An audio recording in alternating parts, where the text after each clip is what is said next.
When you feel heartbroken, Part 2. Heaven Letter number 4513. April 3, 2013. Sometimes in the world, it has been hard to believe in love, the good of it, when the one you love is seemingly, randomly, wrested away from you, when your belief in love is taken away from you, when your belief in love and your belief in God, the Father of love, is trammeled in your heart, your beautiful trusting heart, your beleaguered heart that held so much trust, your beautiful heart torn apart, hurt in the loss of a loved one and hurt from God who was not supposed to let this happen. You had had so much faith, and yet you know it happens every day, and that loss and seeming death are a daily part of life, yet this was never supposed to happen to you, and so you feel betrayal, and so you feel loss of trust. Over the ages, has this ever not been an occurrence in life?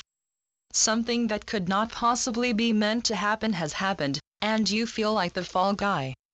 You had trust, and the trust was taken from you. This is what it seems like. This is what it feels like. Forgiveness is a great act of charity, and somehow you are faced with learning how to forgive what seems like the greatest act of betrayal. You certainly don't want to hear that you simply do not understand. Admittedly, you don't understand. You thought you had so much faith, and now your faith is dashed. All it took for you was one seemingly unforgivable event, and your heart of love got dashed. You thought you loved me. You thought I loved you, and now your heart is doubly dashed because you lost a loved one in one way or another, and now you are mad at me. Some might say you are being given a test. I tell you frankly that life itself is a test, every inch of it, yet I do not pull out a test to hand to you. I do not experiment on you. No, it's not like that. I am not an experimenter. For what reason would I give you such a hard test that makes you weep? Nor can I say that anything is out of my reach or out of my say-so. I take responsibility. I do not say that something happened that I took no part in.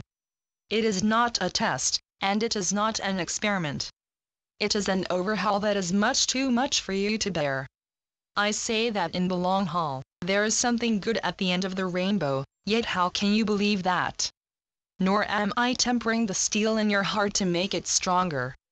It is not my desire, it never is, that you suffer, and, yet, suffering seems to be called for. That's how you see it. Letting go is called for. Letting go of your heart of steel is called for. Forgiveness is called for. A supreme act of forgiveness is called for. You have to forgive me, and you have to forgive yourself, and you have to forgive your loved one for leaving you no matter in what manner. Life is not always what you wanted it to be, hoped it would be, what from everything your heart knows, what life should be. What is the illusion? Life or death, or both? Is any of this new? And yet it was not supposed to occur in your life. What is the illusion, and what is the fact? Life and death don't seem like illusions to you. You have lived with life and death all your life. Life and death are not anything new to you, yet, still you can't believe that you are not to have your desires fulfilled. Something was not supposed to happen to you and not possibly happen to you in such an unkind way. Even that belief, you have to let go of, beloveds. Even that. You are learning to let go of what, on earth, is only temporary anyway. www.heavenletters.org